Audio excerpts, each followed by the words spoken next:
오늘도 하나님의 은혜가 우리 가운데 충만하길 간절히 소망합니다. 우리가 이제 요한복음에 있는 말씀들을 요즘 수요일에 계속 보고 있는데요. 오늘 말씀은 어떻게 보면 서로 잘 아는, 정말 자주 듣고 저도 자주 설교하는 사랑에 대한 설교입니다. 서로 사랑하자는, 서로 사랑하라라는 예수님의 말씀을 따라서 오늘 말씀을 함께 은혜 받는 시간 되길 바랍니다. 서로 사랑하라. 어떻게 보면 너무 보편적이고 잘 아는 그러한 말씀인데, 예수님께서는 이것을 뭐라고 얘기하셨느냐? 34절에 보면 새 계명을 너희에게 주노니 라고 얘기하고 있어요. 그러니까 새 계명을 너희에게 주노니 서로 사랑하라. 그러니까 서로 사랑하라는 말씀을 새 계명이라고 얘기했습니다. 자, 새 계명이라는 말은 무슨 말이에요? 원어의 뜻 자체가 그동안 들어보지 못한 완전한 새로운 그러한 계명이다라고 말하는 거예요. 계명이라고 말하면 우리가 십계명, 또 유대인들이 말하는 모든 그 계명의 요소들을 다 뽑아내서 그 613가지의 그 계명이라고 얘기를 하잖아요. 그 많은 계명들을 다 포함하는 계명, 그렇게 말할 텐데 예수님은 뭐라고 그러냐? 새 계명이다라고 얘기하면서 그 수많은 계명들, 유대인들이 아주 듣고 또 듣고 하는 그 수많은 계명들과는 전혀 다른 새로운 계명을 주시겠다라고 얘기하시는 거예요. 그러면서 하는 말씀이 뭐냐? 서로 사랑하라라는 거예요. 아니, 그러면 이 말씀이 뭐가 그렇게 새로우냐? 뭐가 그렇게 특별하게 새로운 거냐? 못 들어본 거냐? 그 의미가 좀 달라진 거죠. 의미가 다릅니다. 서로 사랑하다. 이 사랑하라는 명령은 구약에서도 있었어요. 구약에서 없던 것이 아닙니다. 하나님께서 이스라엘 백성들한테 계명을 주실 때 이미 말씀하셨어요. 레위기의 말씀을 보면 레위기 19장 18절 말씀에 원수를 갚지 말며 동포를 원망하지 말며 내 이웃을 사랑하기를 내 자신같이 사랑하라. 나는 여호와니라 말씀하십니다. 뭐라고 그래요? 내 이웃을 내 몸과 같이 사랑하라고 하나님께서 이미 구약에 계명을 주실 때 이스라엘 백성들한테 이미 말씀하신 말씀이에요. 그러니까 없던 말씀이 아닙니다. 서로 사랑하라는 이 말씀이 없던 말씀이 아니에요. 그럼에도 불구하고 왜 예수님은 이것을 새로운 계명이라고 말씀하시느냐?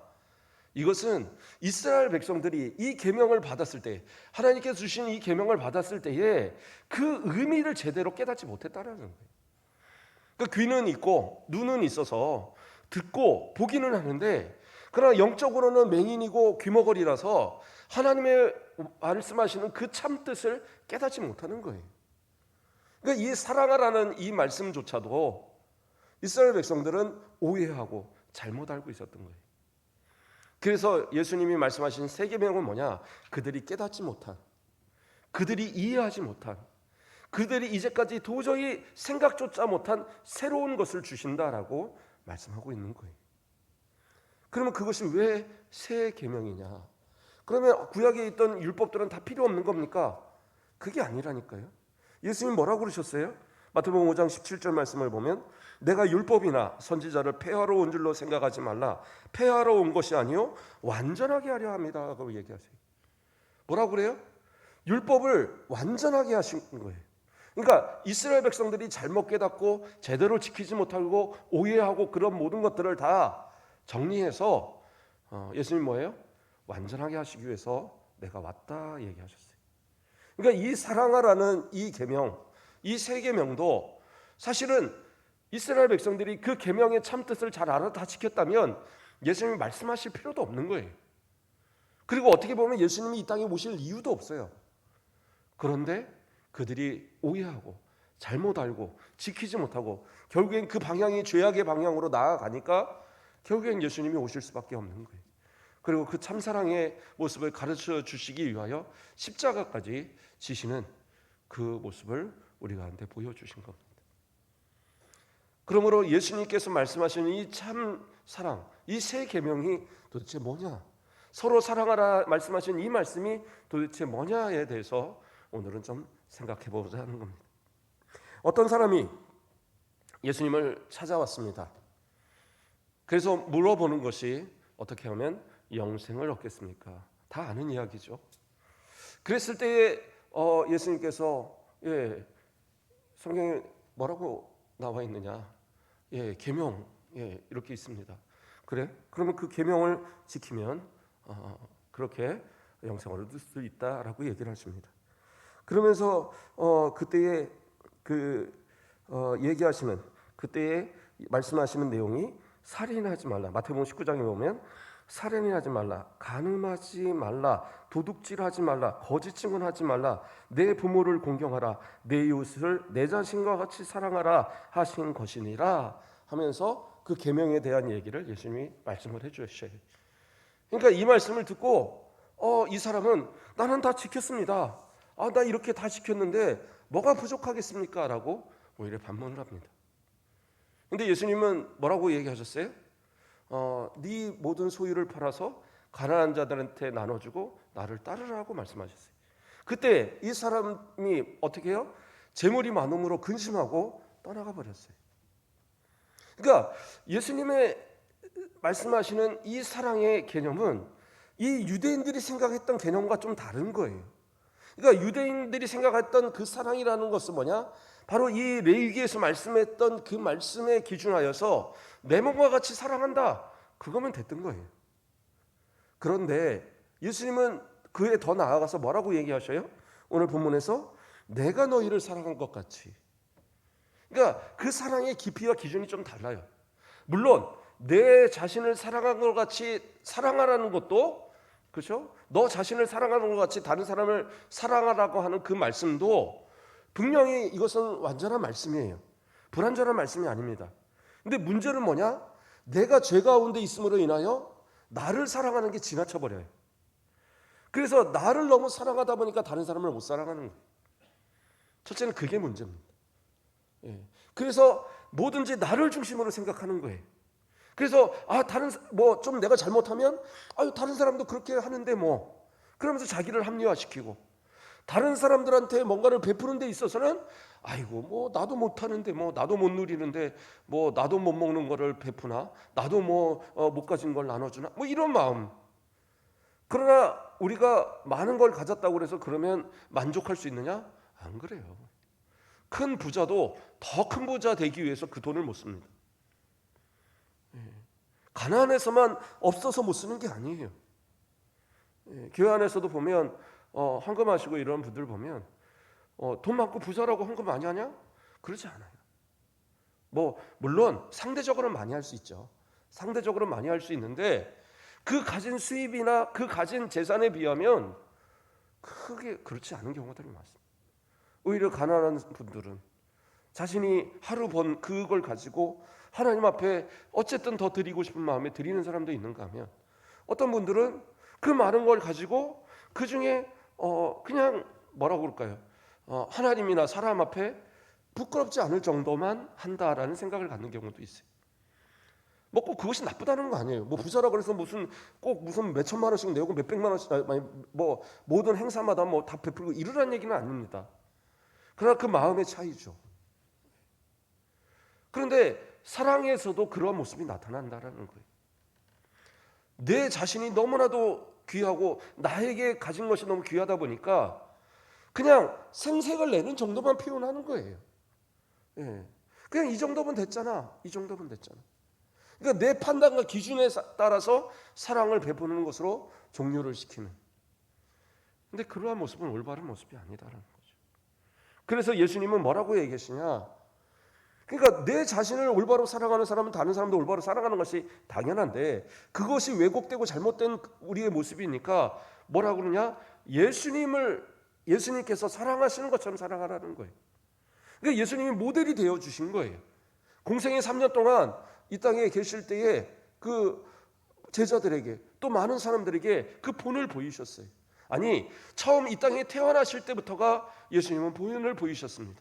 뭐예요? 우리를 너무나도 사랑하셔서 영존하신 하나님의 본체이신 예수 그리스도께서 자신의 몸을 버려 이 땅에, 그렇죠? 인간의 모습으로 내려오셨어요. 이게 보이신 사랑입니다. 누가 자신을 버려서까지 그렇게 사랑하겠습니까? 누가 자신의 그 위치를 버리면서까지 그렇게 사랑을 하겠어요? 아니, 또 어떤 경우는 그럴 수 있다고 볼 겁니다. 아이고, 어떤 사람들은 많은 사람들을 위해서 희생하는 사람들 있지 않습니까? 어떤 사람들은 그냥 그 수많은 사람들을 살리기 위해서 목숨을 던지는 사람도 있지 않습니까? 그래요. 간혹 그렇게 의인을 위해서 죽는 사람, 많은 그런 어떤 의로운 사람들, 그냥 일반적인 사람들을 위해서 희생하는 사람이 있을 수 있어요. 그러나 저와 여러분 뭐였어요? 죄인이었어요. 그래서 바울은 이야기합니다. 우리가 아직 죄인 되었을 때에 하나님께서 그 아들을 우리한테 보내셨어요. 그래서 자기 사랑을 확증하셨다라고 얘기하고 계세요. 그러니까 이것이 사랑의 모델이에요. 하나님이 모델을 보이셨고 예수님이 모델을 보이셨어요. 예수님께서 그러면 공생의 기간 동안은 뭐 그냥 그러셨습니까? 아니요. 제자들이 들에서 있을 때 함께 들에서 주무셨고, 가난하고 병든 자들, 이런 사람들과 항상 함께해서 그들을 치료하여 주시고, 이 바리새인들, 유대인들이 죄인이라고 멀리하는 세리, 장녀, 뭐 이런 사람들, 그러나 그들을 외면치 않으시고 항상 맞아주시는 예수님이셨고, 그렇죠? 오병이어 사건도 뭡니까? 예수님께서 자신에게 주어진 그 보리떡 5개, 물고기 2마리, 이거 혼자 먹어도 뭐 그거 얼마 양 안 되는 겁니다. 우리가 생각할 땐 큰 도시락인 줄 아는데, 거기서 나오는 물고기 뭐 한 손바닥보다 작은 물고기라고 그러더라고요. 그런 거하고 보리떡 5개 해봐야, 그래서 아이들 뭐 이런 도시락 정도. 그런데 그것을 가지고 하나님께 어떻게 해요? 축사하시고 예수님께서 제자들 통해 나눠주게 하십니다. 그냥 대충 입에만 발라갖고 그래서 뭐 그렇게 준 게 아니에요. 먹고 남은 것이 12광주리가 될 정도로 그 5,000명이 배불리 먹고도 남는 엄청난 그 은혜를 베푸셨어요. 왜요? 그들이 굶주리는 것이, 그들이 하나님의 말씀을 사모하여 나왔는데 굶주려 하는 것이 불쌍하니까 어떻게 해요? 그 사랑으로 베풀어 주셨어요. 왜요? 예수님도 배고프셨거든요. 예수님이 안 배고프신 게 아니에요. 예수님도 인간의 모습으로서, 그렇죠? 피곤하시면 주무시고, 때로는 그 맞때리시면 아프시고, 십자가를 치실 때 얼마나 고통을 당하셨는지, 그리고 얼마나 복음을 전하면서 몸이 쇠하셨었는지, 그 십자가를 지고 골고다를 못 올라갔다니까요. 그러니까 구레네 심어 잡아다가 너 이거 대신 지어, 그래서 지고 올라가셨잖아요. 예수님은 철저하게 우리에 대한 사랑의 본을 다 보이셨어요. 그러니까 예수님은 하실 수 있는 말씀이 뭐예요? 제자들을 향해, 물론 아직 십자가를 지기 전이시지만, 그러나 내가 너희를 사랑한 것 같이 이 3년 동안 다 보인 것처럼 너희도 서로 사랑해라. 이것은 단순히 제자들에게만 말씀하신 게 아니라 하나님의 말씀, 그리스도의 복음을 받는 모든 사람들에게 다 똑같이 말씀하시는 거예요. 내가 너희를 사랑한 것 같이 너희도 사랑해라. 그러니까 거기서의 차이인 거예요. 예수님의 그 완전하신 사랑 보여주시는 그 계명의 완성자이신 예수님께서 완성된 그 사랑의 본을 보이셨기 때문에 내가 나의 사랑으로서는 사랑하는 것이 부족할 수 있어요. 그러나 예수님을 모델로 보면서 다른 얘기 못할 거 아니에요. 예수님이 증거니까, 이렇게 사랑해야 되는 거니까, 그렇죠? 죄인된 우리를 위해서 자신까지 내어준 사랑, 그렇죠? 제자들을 위해서 항상 사랑하실 때 끝까지 사랑하신 그 사랑, 그 사랑을 안다고 한다면 우리는 어떻게 해요? 사랑하지 않을 수 없죠. 그래서 예수님의 사랑은 그러한 사랑이에요. 예수님이 말씀하시는 것이 단순히 그냥 우리 사랑해, 그걸로 끝나는 게 아니에요. 사랑, 어떤 분이 그런 얘기를 하더라고요. 이 몸 안에 있는 세포가, 그 뇌세포가 다 바뀌는데 3년 걸린다나 봐요. 그래서 기억하는 그 세포가 사라지는 때가 3년이니까 3년이 지나면 사랑이 없어진다는 거예요. 말도 안 되는 택도 없는 소리입니다. 무슨 얘기예요? 한 번 사랑하고 끝낼 겁니까? 아니잖아요. 예수님은 뭐라고 그래요? 사랑하실 때 끝까지 사랑하신다고 그랬어요. 오늘 사랑하고 내일 사랑하고 내일 모레도 사랑하고 급히도 사랑하고 1년 뒤도 사랑하고 10년 뒤도 사랑하면 그 사랑은 계속 되는 거예요. 어쩌다 한 번 사랑하고 끝 하니까 끝나는 거지. 그러니까 이 과학자들이 참 무식한 겁니다. 그러니까 사랑을 모르는 거예요. 그렇지 않습니까? 내가 사랑하는 것이 그쳐지는 이유는 내가 한 번 사랑하고 끝났기 때문에 그런 거예요. 자식을 사랑할 때 아이고 우리 자식 태어났네 그리고 끝납니까? 그 사람 끝나고 이제 이 사람 끝이다. 그러면 진짜 한 3년쯤 되면 이 왼수 갖다 버릴까 이런 생각 들 거예요. 그러나 그렇지 않잖아요. 이 아이가 걷기 시작하면 그것이 너무 사랑스럽고, 이 아이가 맛있는 거 입에 들어가면 그게 사랑스럽고, 이 아이가 학교 들어가면 그게 사랑스럽고, 빵점짜리 시험지 한 장 들고 와도 그게 사랑스럽고. 그렇죠? 제가 어렸을 때 시험지를 딱 들고 오더니 어머니한테 그랬답니다. 엄마 110점 맞았다. 그래서 110점이라고 해서 뭐냐 그랬더니 이 빵점을 쓸 때 동그라미 치고 찍찍 긋잖아요. 이걸 옆으로 딱 돌려놓고 110점이다 그랬대요. 받아쓰기. 공부 되게 못했나 보다.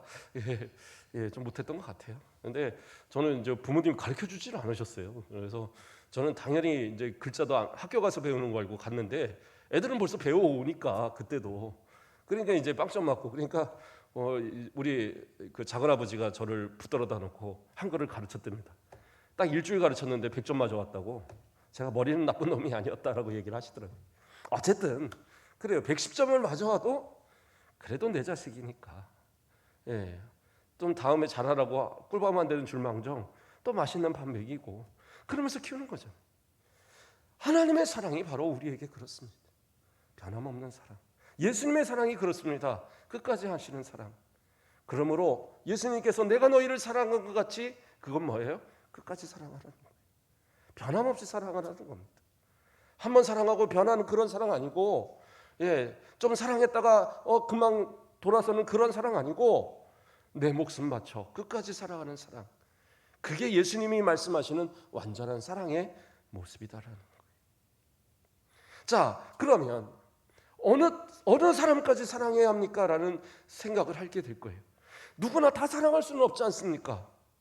그래서 또 예수님한테 질문한 사람이 있었어요. 이와 비슷한 내용의 이야기지만 어떤 율법학자가 예수님을 시험하려고 예수님 옆에 나와서 마찬가지로 영생에 대한 질문을 던졌어요. 그랬을 때 예수님께서 그래 그러면 율법에는 무엇이라 하느냐라고 그렇게 물어보셨어요. 그러니까 이 율법학자가 얘기하는 것이 뭐라고 그러냐? 내 마음을 다하며 목숨을 다하며 힘을 다하며 뜻을 다하여 주 너희 하나님을 사랑하고 또 내 이웃을 내 자신과 같이 사랑하라 하였나이다. 앞의 이야기와 똑같이 대답을 했습니다. 그래서 내 이웃을 내 몸과 같이 사랑하라 하나이다. 그러니까 예수님이 뭐라고 그러냐? 내 대답이 옳다. 그렇게 하면 산다. 이렇게 얘기했어요. 그러니까 자신이 예수님을 시험하려고 질문 던졌는데 예수님이 자기를 칭찬하시는 거예요. 그러니까 이제 의시되는 겁니다. 의시되는 마음에 자기가 정말 이 계명을 잘 지켰다는 것을 드러내기 위해서 이웃에 대한 질문을 던집니다. 그렇다고 하면 누가 내 이웃입니까? 이것은 자신을 드러내는 교만적인 이야기이기도 하지만 한편으로는 예수님을 깎아내리고자 하는 말씀도 되는 거예요. 왜? 유대인들은 생각할 때 이웃의 범위는 유대인들만이었어요. 그 외의 사람들은 이웃이 아니에요. 사마리아인 저 혼혈 민족들 아니에요. 그러면 저 이방인들 아니에요. 이방인들이 와서 나는 그래도 하나님 섬길 거야. 그리고 성전에 그 제일 바깥에 그 이방인의 뜰에 와서 기도 한번 하고 가는 거 그거조차 못마땅했던 사람들이 유대인들이에요. 그러니까 그들이 기도하는 거 방해하려고 거기다가 갖다 장사한 거 아니겠어요? 그래서 이웃의 범위를 아주 좁게, 그래서 저 이방인들은 지옥의 땔감 정도로만 생각했던 것이 유대인들의 생각이었어요. 그러니까 이웃을 사랑하라, 내 이웃을 내 몸같이 사랑하라. 그러면 유대인들은 뭐냐? 자기들끼리 사랑. 그래서 지금도 유대인들 가운데 큰 기업가들, 큰 금융하는 사람들 있잖아요. 상당히 그런 어떤 남을 위한 베풀고 이런 걸 상당히 많이 한답니다. 그래서 큰 그 공헌을 많이 하는데 문제는 뭐냐? 대부분 유대인들을 중심으로, 유대인들을 위한 학교, 유대인들을 위한 어떤 기업, 유대인들을 위한 어떤 도움, 그런 것을 중심으로 보통 많이 한다는 거예요. 왜요? 유대인들 생각에는 지금도 마찬가지인 거예요. 지금도 자기들만 구원받지 다른 사람들은 아니다라고 생각을 하는 거예요. 근데 예수님은 거기에다가 무엇을 예를 드십니까? 선한 사마리아인의 비유를. 어떤 사람이 강도를 만났는데 그 사람을 두고 제사장도 레위인도 그냥 지나갔다. 그런데 사마리아인이 가다가 그 사람을, 죽게 된 그 사람을 데려다가 여관에 놓고 다 치료해주고, 그리고 자기 돈까지 주고, 그리고 혹시 모자라면 와서 또 지불하겠다고 그러고 갔다. 누가 이웃이냐? 예수님이 그렇게 던지시는 거예요. 그러니까 율법학자가 말하지 못하는 거예요. 자신의 대답으로서는 레위인이, 제사장이 이웃입니다 말을 해야 되는데 그냥 가버렸잖아요. 죽어가는 사람을 놓고 그냥 갔잖아요. 나름대로 이유가 있습니다. 레위인이나 제사장은 시체를 만지면 제사 집례를 못해요. 성전에서 일을 못해요. 일정 기간 동안 격리해야 됩니다. 그렇기 때문에 그 이유를 들어서 못한다, 그거는 이해가 될 수 있는 상황입니다, 모든 사람한테. 근데 문제는 뭐예요? 이웃이냐라는 질문을 던졌을 때는 이것은 대답을 못하는 거예요. 자비를 베푼 사람입니다. 그게 그 율법학자의 대답이었어요. 아주 100% 예수님이 승리해 버리셨죠. 근데 이 말씀에서도 이야기하는 것이 뭐예요? 이웃의 범위는 우리가 생각하는 것처럼 좁은 게 아니에요. 이웃이라고 하면 우리 옆집 사는 사람, 우리 동네 사는 사람, 우리 한국 사람, 너무 그렇게 좁게만 생각해서는 안 된다라는 거예요. 예수님은 뭐라고 그러셔요? 원수까지도 사랑하라고 이야기하십니다. 마태복음 5장 44절에 나는 너희에게 이르노니 너희 원수를 사랑하며 너희를 박해하는 자를 위해서 기도하라. 이게 예수님의 사랑이에요. 그러니까 예수님이 말씀하시는 범위의 이웃은 그냥 잘 지내고 서로에게 좋은 것 하고 서로에게 선물하고 서로에게 아주 이득이 되는 그런 관계에 있는 사람들을 이웃이라고 말하는 게 아니에요. 어떻게 보면 그들은 당연한 이웃이지만 예수님이 사랑하라고 말씀하시는 이웃들은 저 밖에 있는 악한 사람들까지, 원수된 사람들까지, 죄인된 사람들까지 우리의 이웃이다라는 거예요. 그래서 그들에게 복음을 전하고 그들을 사랑해야 될 사명이 우리 가운데 있다라는 겁니다. 그러니까 예수님이 말씀하신 사랑은 단순한 그냥 내 이웃을 내 몸같이 해서 우리 안에 있는 이웃이 아니라 원수까지 사랑하는 그 넓은 범위의 사랑입니다. 이 사랑에 대해서요, 세상 사람들은 잘 몰라요. 어느 영화에 한번 나오더라고요. 영화에 한 그 구절 딱 대사에서 나오는 거예요. 서양의 어떤 예수님이라는 분이 그 원수를 사랑하라고 했고 이런 얘기가 이제 딱 나오더라고요.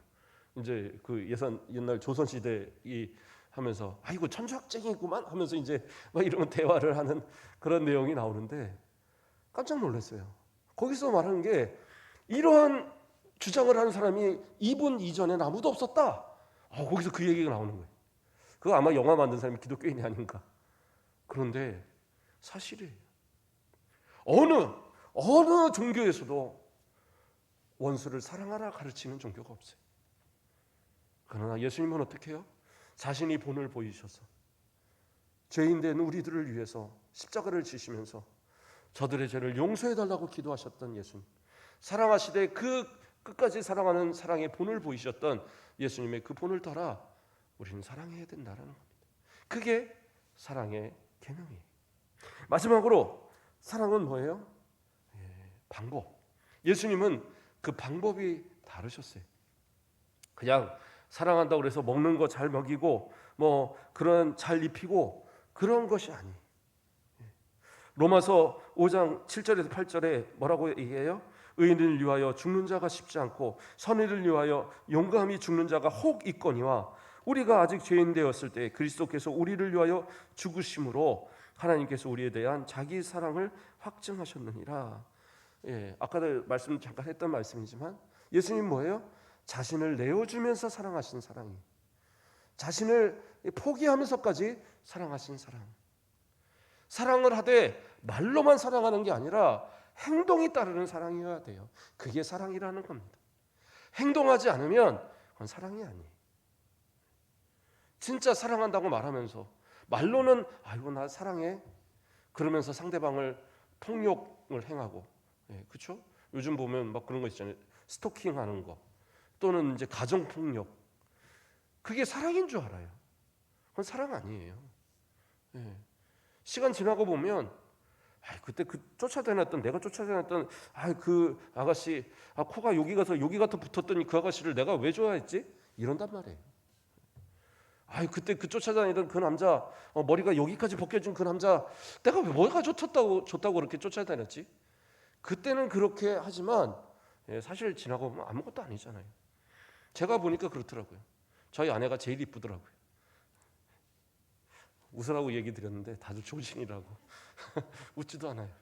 자, 어쨌든 말씀을 정리합니다. 하나님의 사랑은, 예수님의 사랑은 본을 보이신, 목숨까지 버려서 그 본을 보이신 사랑이, 내가 상대방을 위해서 그 모든 것을 다 내어줄 수 있는 이 사랑이 진짜 사랑이지, 그렇죠? 상대방이 괴롭고 고통스럽고 힘들어하게 만드는 것은 사랑 아닙니다. 예수님의 사랑은 전적으로 자신의 모든 것을 내어주셔서 정말 그 한 영혼 살리기 위해서, 저와 여러분 하나 살리기 위해서 온전히 본을 보이신 그 사랑, 그 사랑 때문에 우리는 구원받은 거예요. 죄인 되었는데도, 원수인데도 우리를 버리지 않으시고 구원하신 그 사랑, 그 사랑을 가지고 예수님 뭐라고 하시냐? 내가 너희를 사랑한 것 같이 너희도 사랑하라 라는 거예요. 그러면서 마지막으로 하신 얘기가 너희가 서로 사랑하면 이로써 모든 사람이 너희가 내 제자인 줄 알리라. 전도하는 거, 가서 하는 거, 먼저는 내가 변해야 돼요. 내가 사랑하면 그것을 통해서 우리가 예수님의 제자인 걸 아는 거지. 가서 예수 믿어 했는데 너나 잘 믿어 이런 소리 들으면 무슨 의미가 있겠어요? 제가 우리 이번에 이 사태 보면서, 이태원 사태 보면서 한편으로 그런 생각이 들더라고요. 제가 그것에 대한 평가를 하는 게 아닙니다. 왜 그렇게 수많은 사람들이 죽었을까? 그 자리를 감당할 수 없을 만큼의 사람들이 모였기 때문에 그랬어요. 감당할 수 있으려면 경찰도 배치가 돼 있고 구급차도 배치가 돼 있고, 그렇죠? 공무원들이 와서 줄 서고 끈이라도 매들고 있고, 그래서 이쪽으로 가세요 저쪽으로 가세요 안내만 했어도 그렇게 많은 사람들이 깔려서 죽는 그런 상황은 벌어지지 않았을 거란 말이에요. 그런데 뭐예요? 감당하지 못하는데 사람들은 뭐예요? 거기다가 장사할 생각으로 많은 물건 쌓아놓고 말을 하고, TV에서는 계속 무슨 큰 축제라고 자꾸 떠들어대고 아무런 근거도 없는 그 축제를, 그러면서 사람들이 막 모이고 좋다. 그런데 뭐예요? 감당할 수 없으니까 사고가 나는 거예요. 저는 그 생각이 들었어요. 저와 여러분도 우리 교회가 성장을 위해서, 부흥을 위해서 기도하지만 우리가 준비되어 있지 않으면 그 많은 사람들이 몰려와도 감당할 수가 없겠구나. 그래서 다른 거 다 모르겠어요. 가장 중요한 건 뭐예요? 사랑의 마음. 그 마음을 우리 가운데 새기시고 이것이 우리 가운데 육화되어서 진짜 예수님의 사랑으로 우리가 충만할 때에 그 준비된 가운데 하나님께서 또한 수많은 영혼들을 우리 가운데 보내시는 역사도 있으리라 믿습니다. 서로 사랑하시고 사랑으로 살아가시는 우리 성도들 되길 주님의 이름으로 축복드립니다. 기도하겠습니다. 사랑의 하나님 감사를 드립니다. 우리를 사랑하여 주시고 오늘도 하나님의 은혜 가운데 지켜주시고 또 예배 자리로 나오게 하심을 감사합니다. 하나님을 사랑하고 예수님을 사랑하듯 또 우리 이웃을 원수까지도 사랑하라 하신 그 말씀을, 사랑의 계명을 지켜가는 우리 성도들 되게 하시고 우리 교회가 충만한 사랑을 통하여서 수많은 영혼을 살리는 복된 역사가 있도록 인도하여 주시옵소서. 감사합니다. 예수님의 이름으로 기도드립니다. 아멘.